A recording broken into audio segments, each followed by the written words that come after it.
Right now, somewhere in Rome, a man is dying. He is not a soldier. He is not poor. He is one of the richest men who ever lived. Seneca, advisor to emperors, owner of more gold than entire nations. And as the blade closes in on him, ordered by his own student, he says something that should terrify you more than his death does. He says he wasted most of his life without even noticing it was happening. Not because he was lazy, not because he was foolish, but because he spent decades doing what almost every single person watching this video is doing right now, mistaking motion for progress, noise for meaning, and busy for important. If a man that brilliant could lose years without realizing it, what makes you think you haven't already lost some of yours? Stay with me, because in the next few minutes, you're going to learn the 7 rules the Stoics used to stop time from slipping through their fingers. And if you actually apply even 3 of them, your life 1 year from today will not resemble the one you're living now. Welcome back to Wisdom of the Stoics, the place where ancient philosophy meets modern struggle, and where the words of dead men somehow understand your life better than the people standing in front of you.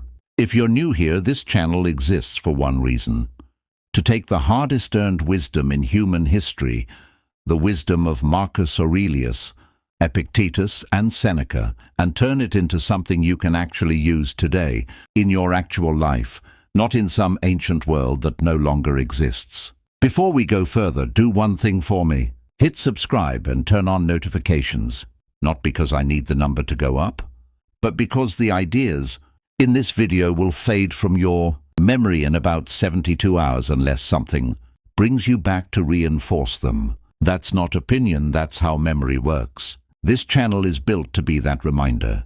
Let's begin.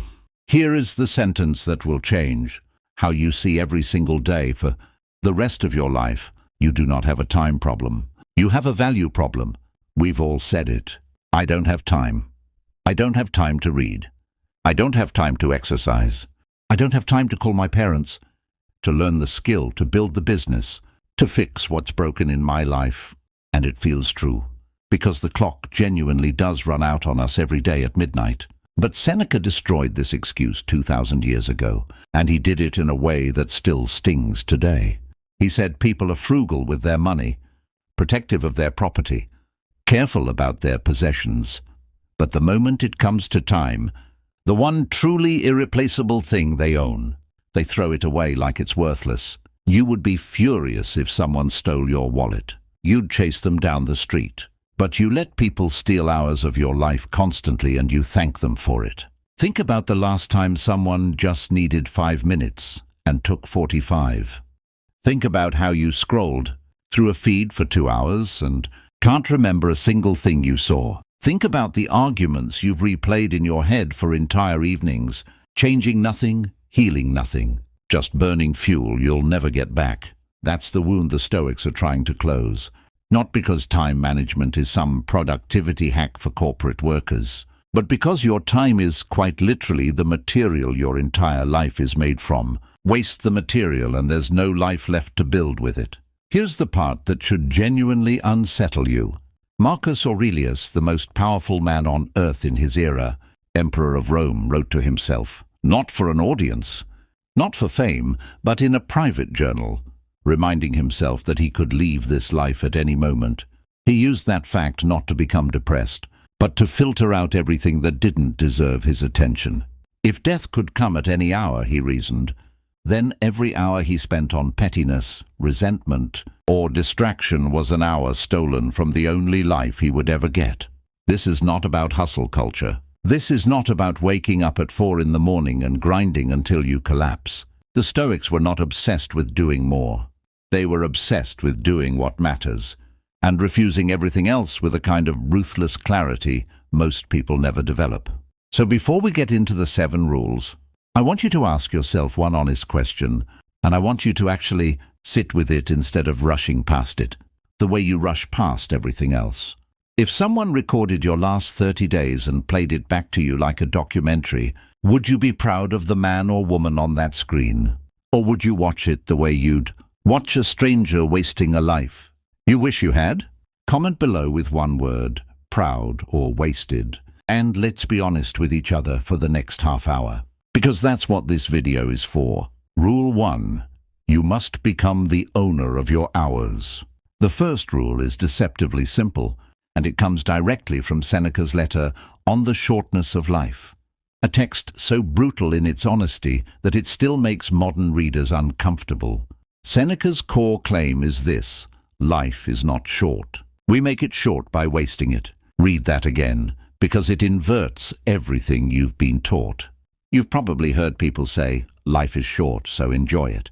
Usually right before they buy something they don't need or avoid a hard conversation they should be having. But Seneca says the opposite. He says nature gave us enough time to accomplish the greatest things, if only we didn't pour that time down the drain on distraction, grudges, other people's opinions, and idle entertainment that leaves nothing behind. Picture two men. One dies at 40, having spent his years distracted, complaining, chasing approval, scrolling, procrastinating, avoiding what mattered. The other dies at 40, having spent his years present, deliberate, focused on what actually built his character and his life. Seneca would tell you the second man lived far longer, even though the calendar says otherwise. Time isn't measured by how many days you were alive. It's measured by how many days you were actually living instead of merely existing. So rule 1 is this: become the ruthless owner of your hours. Stop treating your time like public property that anyone can walk in and take. Right now in your life, there are people who ask for your time and receive it instantly, without you ever asking whether they deserve it. There are apps engineered by teams of psychologists and engineers whose entire job, their entire salary, depends on stealing minutes from your one and only life. You are not their accident. You are their target. Epictetus put it even more sharply. He said, "No man is free who is not master of himself." And mastery of yourself begins with mastery of your attention, because attention is the doorway through which everything else enters: your habits, your relationships, your beliefs, your future. Here is a practical exercise, straight from Stoic practice, that you can start tonight. At the end of each day, before you sleep, ask yourself 3 questions the way Seneca and his followers did. What did I do well today? What did I do badly? What did I leave undone that I should have done? This isn't self-punishment. It's an audit. You cannot own something you never inspect. Most people never audit their days, which is exactly why they can lose entire years without noticing. The same way Seneca warned they would. I want you to try something with me right now while you're watching. Think of the single biggest thief of your time this past week. Not your job, not your family, the thing you chose voluntarily that gave you nothing back. Got it? Now type it in the comments. I promise you, when you see hundreds of other people confessing the same thief, you'll realize you're not broken. You've just been targeted by something designed to be irresistible. And once you can name the thief, you can finally stop feeding it. Rule 2. Memento mori, the discipline of remembering death. If Rule 1 is about becoming aware you're losing time, Rule 2 is about the tool the Stoics used to make that awareness permanent. The Latin phrase is memento mori, remember you will die. I know how that sounds: morbid, heavy, maybe even a little manipulative for a self-improvement video. But stay with me, because this idea, correctly understood, is not about fear. It's the single most effective motivational tool the ancient world ever produced. And modern psychology is only now catching up to why it works. Marcus Aurelius kept death close in his mind constantly, not because he was obsessed with dying, but because he understood something most of us spend our whole lives avoiding. The awareness of death is what gives urgency to life. Without it, everything feels like it can wait. With it, you suddenly see how absurd it is to spend your only life arguing with a stranger online, or postponing the conversation you need to have with your father, or delaying the dream you keep promising yourself you'll start next year. There's a story about Roman generals returning from war in triumph, paraded through the streets as heroes, crowds screaming their names, and behind each general, tradition says, stood a servant whose only job was to whisper into his ear, again and again, "Remember, you are mortal. not to humiliate him, to keep him human, because power and comfort are the two things most likely to make a person forget that their time is finite. And once you forget that, you start treating your hours like they're an infinite resource, which is the fastest way to waste a life without ever noticing. Here's a truth that should shake you slightly, and I say that with respect, not to scare you off this video. You are statistically far more likely to die not knowing it's coming than to get a warning. That means every unresolved relationship, every unspoken apology, every unstarted project you keep pushing into someday is a bet you are making against your own mortality, and it's a bet you will eventually lose because everyone does. But here's where the Stoics flip this from despair into fuel. Once you accept that your time will end, and could end sooner than you assume, you stop being able to justify wasting today on things that don't matter. The people who overthink small embarrassments, who hold grudges for years, who spend a decade in a job or relationship they secretly know is wrong for them, they are all in some way living as if they have unlimited time to fix it later. Memento mori removes that illusion. It doesn't make you anxious. Done correctly, it makes you calm, because it clarifies instantly what actually matters and lets everything else fall away.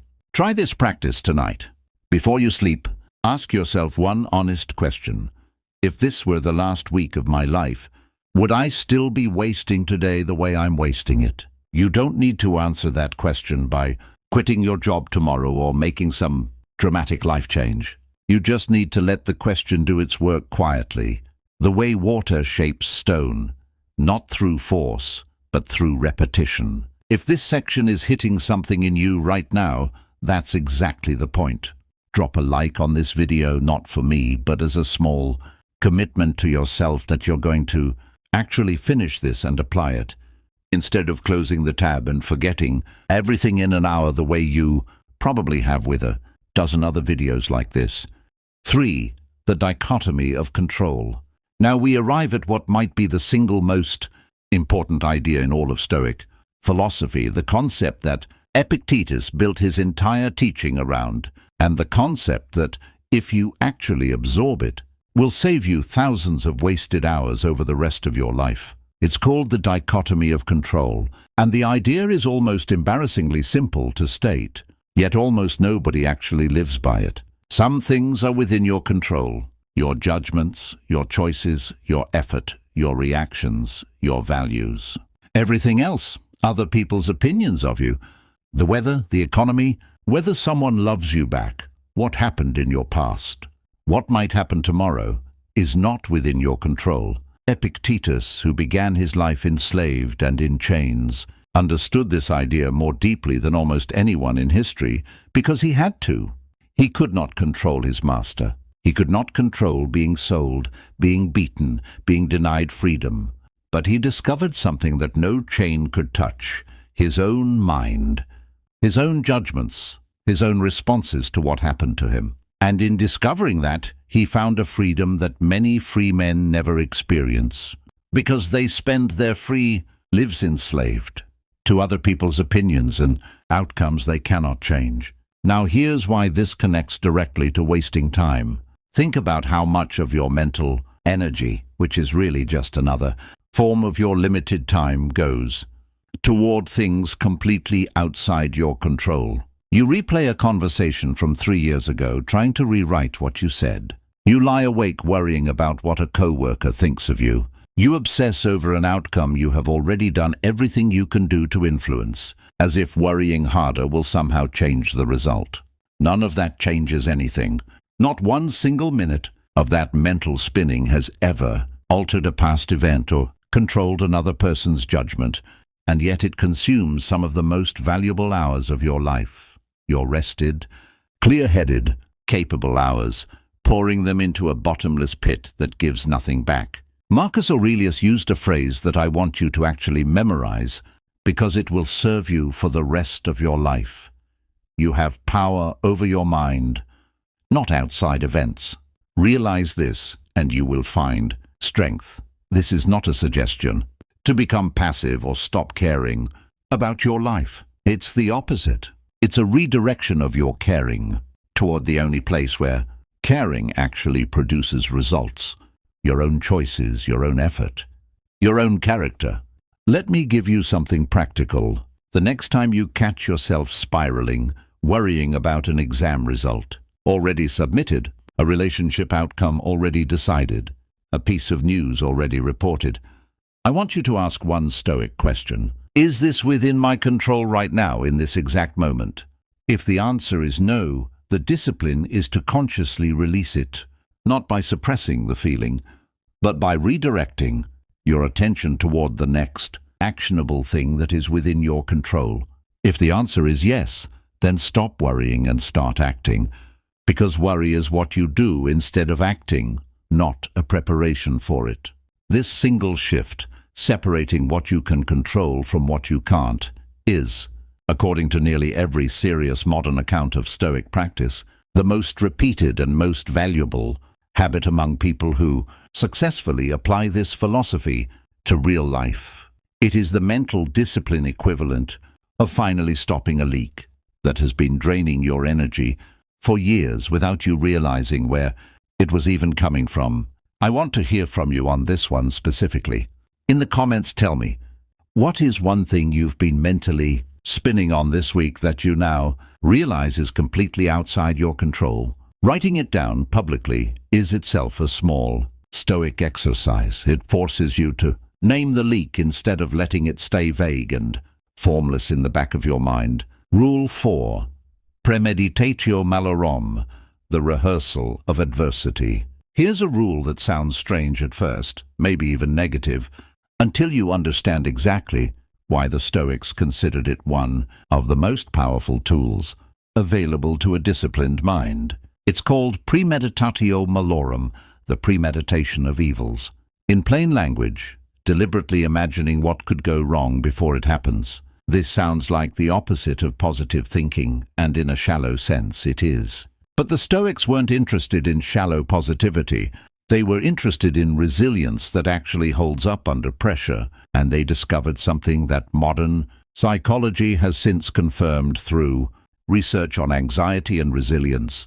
Rehearsing difficulty in your mind, calmly and deliberately, drains it of its power to ambush you later. Seneca wrote to a friend who was anxious about an upcoming journey, and instead of telling him to simply think positive, he told him to imagine, in detail, everything that could go wrong: storms, shipwrecks, delays, loss. Not to torture himself, but to mentally rehearse his response to each scenario in advance, so that if any of it actually happened, he would meet it already prepared instead of ambushed and paralyzed. Here's the connection to wasting time that most people miss entirely. Unprepared people don't just suffer more when things go wrong. They waste enormous amounts of time in the aftermath, frozen in shock, denial, and disbelief, unable to act because they never imagined this could happen to them. Think about people who are financially wiped out by an emergency they never planned for, not because the emergency itself was so catastrophic, but because they spent so long refusing to believe it could happen, that they wasted the early, critical hours when action still mattered. Premeditatio malorum is Stoic insurance against that paralysis. When you have already mentally walked through the loss of your job, the end of a relationship, a health scare, a financial setback, not obsessively but calmly, as a discipline, you rob those events of their power to freeze you. You've already been there in your mind, and you already know roughly how you'll respond. That means when adversity actually arrives, instead of losing days or weeks to shock, you can move directly into action. There's a deeper gift hidden inside this practice too, one the Stoics valued as much as the resilience itself.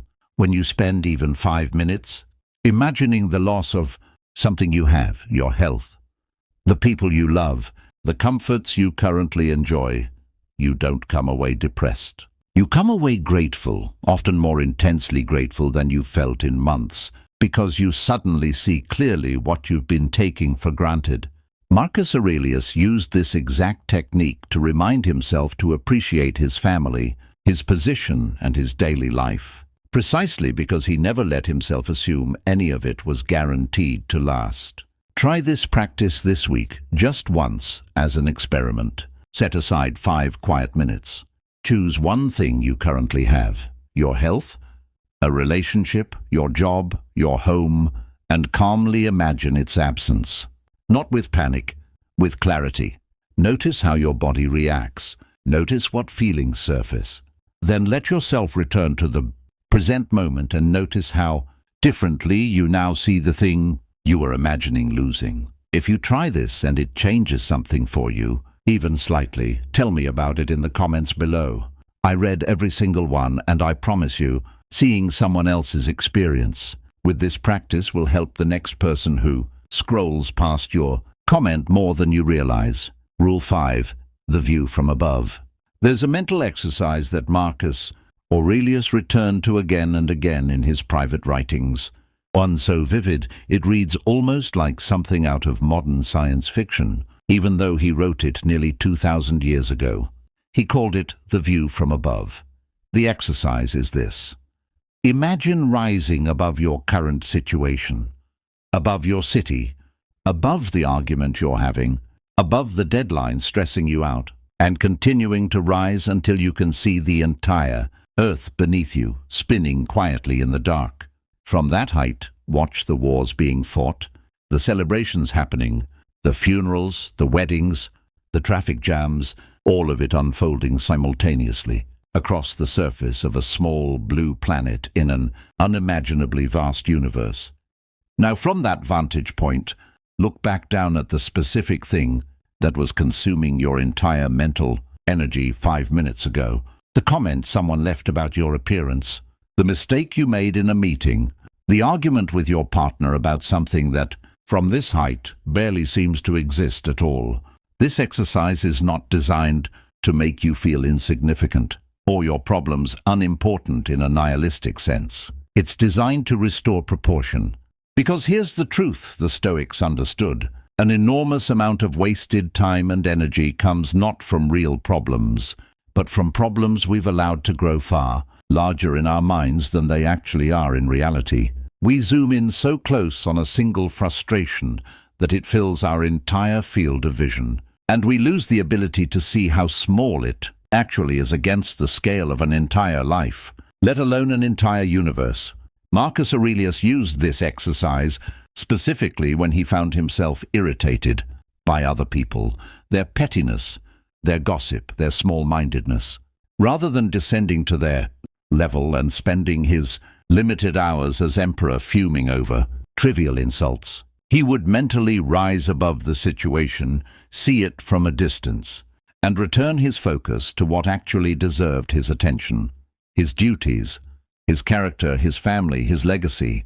Here's a modern version of this practice you can use today, right now, whenever you notice yourself spiraling over something small. Ask yourself, will this matter in 5 years? Will I even remember this in 5 months? For the vast majority of things that consume our daily frustration, a rude driver, a critical comment, a minor inconvenience, the honest answer is no. And once you can honestly answer no, you free up the mental space and time that would otherwise have been spent stewing in something that was never going to matter. This is also quietly one of the most powerful tools against something almost everyone watching this struggles with: comparing your life to other people's carefully curated highlight reels online. From ground level, someone else's vacation photos or business success can make your own life feel small and behind. From the view from above, from the height of an entire life, an entire planet, an entire species living out its short time on a spinning rock in the dark, you begin to see how absurd that comparison really is, and how much of your limited time you've spent measuring your life against a scale that was never real to begin with. I want you to actually pause the video right now, not later.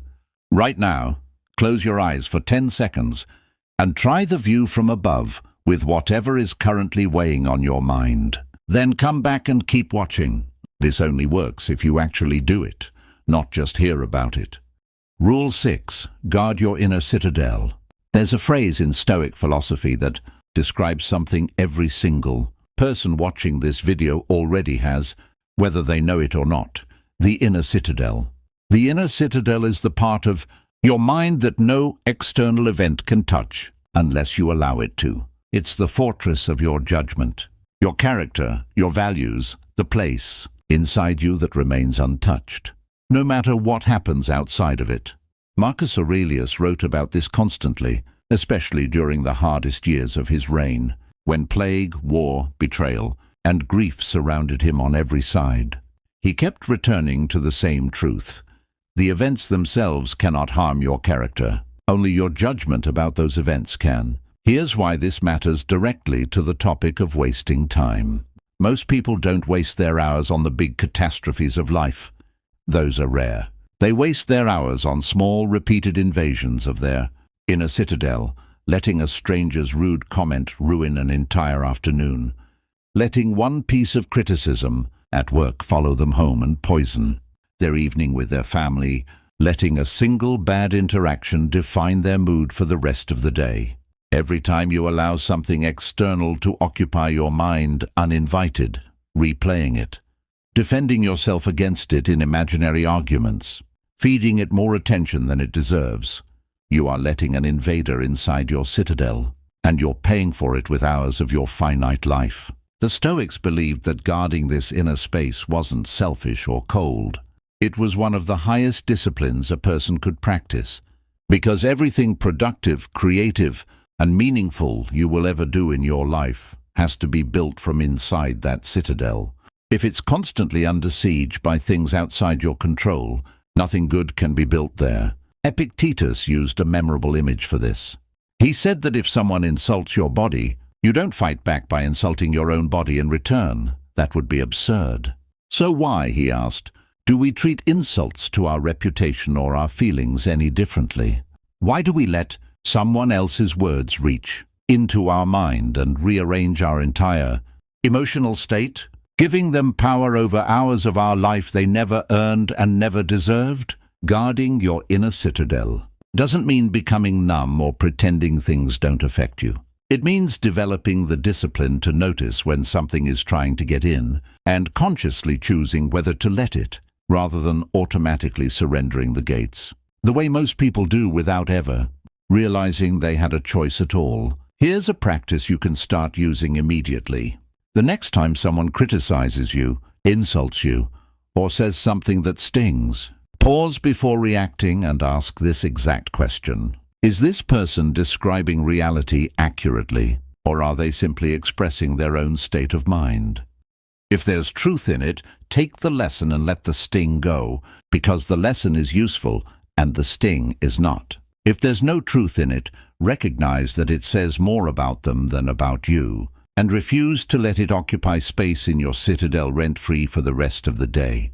This single habit alone, practiced consistently, will return to you dozens of hours every single month that you were previously spending on emotional aftermath that changed nothing and helped no one, least of all you.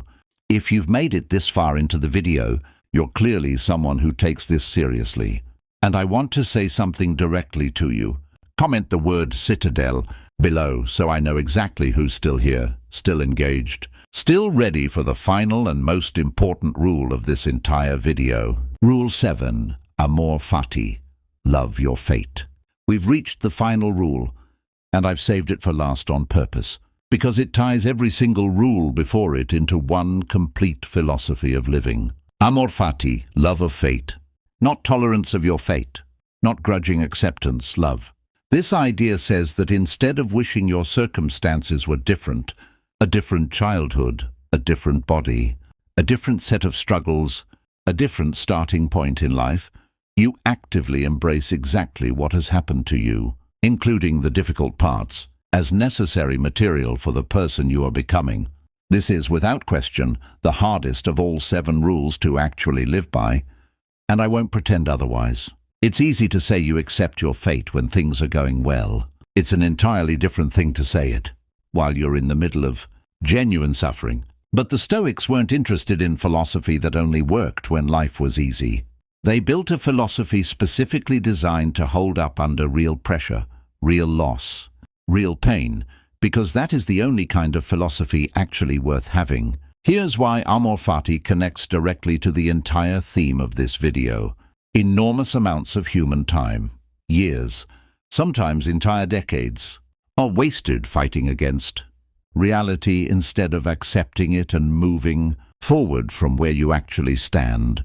People spend years resenting a childhood they can't change, blaming a past decision they can't undo, wishing away an injury or an illness instead of adapting to it, waiting for permission from the universe to finally start living, a permission that never comes because reality doesn't work that way. Marcus Aurelius wrote something that captures this perfectly, that the impediment to action advances action, and what stands in the way becomes the way. This isn't naive optimism pretending that bad things are secretly good. It's a much harder, much more mature claim that whatever has happened to you, exactly as it happened, is now the raw material you have to work with. And the only question that actually matters is what you build from it starting today. Think about how much time gets wasted in the space between "I wish this hadn't happened" and "okay, given that this happened, what do I do now?" That space, that gap of resistance, denial, and resentment can last days for some people and decades for others. Amor fati is the discipline of shrinking that gap as much as humanly possible, not because the pain isn't real, but because staying in that gap changes nothing about the past and steals everything from your future. I think of Amor fati like this. Imagine two athletes who both suffer the exact same career-ending injury. One spends the rest of his life resenting the accident, replaying it, wishing it away, refusing to build a new identity because he's still fighting a battle with the past that he can never win. The other grieves fully, honestly, without pretending it doesn't hurt, and then turns toward what's actually possible now, discovering skills and paths he never would have found if the injury hadn't forced him to look somewhere else. Same event, completely different amount of wasted years. This is Amor fati in its most practical form, not pretending suffering is good, accepting that it happened, refusing to let it hold you hostage in an endless argument with reality, and asking the only question that ever actually moves a life forward. Given exactly where I am right now, what is the next right action? Bringing the 7 rules together. Let's step back for a moment and look at what we've actually built here, because these 7 rules are not 7 separate ideas. They are 7 parts of a single machine, and each one supports the others. Rule 1 taught you to become the owner of your hours, refusing to let them be stolen without your consent. Rule 2, Memento mori, gave you the urgency to actually act on that ownership, instead of postponing it indefinitely. Rule 3, the dichotomy of control, showed you exactly where to direct your limited energy, so it's never wasted on what you can't change. Rule 4, Premeditatio malorum, prepared you in advance so adversity never freezes you into weeks of wasted paralysis. Rule 5, the view from above, restored proportion, so you stop burning entire days on things that will not matter in 5 years. Rule 6 taught you to guard your inner citadel, so other people's words and judgments stop draining hours they were never entitled to. And Rule 7, Amor fati, closed the loop by teaching you to stop wasting time fighting a past you cannot change, and instead build forward from exactly where you stand. Here's the uncomfortable truth I want to leave you with before we close. None of these 7 rules require you to have more time, more money, more education, or better circumstances than you currently have. Epictetus taught this philosophy as an enslaved man in chains. Marcus Aurelius practiced it while running an empire during plague and war. Seneca wrote his sharpest insights about wasted time while living in genuine political danger, never certain if each letter might be his last. That means the only real obstacle between you and applying these 7 rules starting today is not your circumstances. It's whether you choose to actually do something with what you just heard, or whether this video becomes one more piece of content you enjoyed for 35 minutes and then let slip away, exactly like all the other hours Seneca warned you about at the very beginning. We began this video standing beside Seneca as he faced his own death, aware, too late for himself, but perhaps not too late for you, that a life can be lost not in a single dramatic moment, but slowly, quietly, one wasted afternoon at a time. You don't get to know how many days you have left. Nobody does. That's not meant to frighten you. It's meant to finally give you permission to stop waiting for some perfect future moment to start living deliberately, and to start today with whichever one of these 7 rules spoke to you the loudest. Maybe it's auditing your hours tonight before bed. Maybe it's practicing the view from above the next time something small tries to ruin your entire day. Maybe it's finally releasing your grip on something from your past that you've been fighting for years and can never actually change. Whichever rule you choose, choose one and actually live it this week. Not all 7. 1. Mastery of one Stoic practice, genuinely lived, will change your life more than knowing all 7 and applying none of them. If this video gave you even one idea worth keeping, do 3 things before you go. Like this video, so that other people struggling with the exact same wasted hours you used to struggle with can find it too. Subscribe to Wisdom of the Stoics, because we release videos exactly like this one designed to rebuild your mind piece by piece, using ideas that have already survived 2,000 years of human suffering and somehow still work. And leave a comment telling me which of these 7 rules you're going to start with this week. I read every single one, and there is a good chance your comment becomes the exact sentence someone else needed to read today. You already have everything you need to stop wasting your time. The Stoics proved that 2,000 years ago, in far harder circumstances than most of us will ever face. The only remaining question is whether you close this video and forget it by tomorrow, or whether today becomes the day you actually started living like you understood that your time was the only truly irreplaceable thing you own. I'll see you in the next one.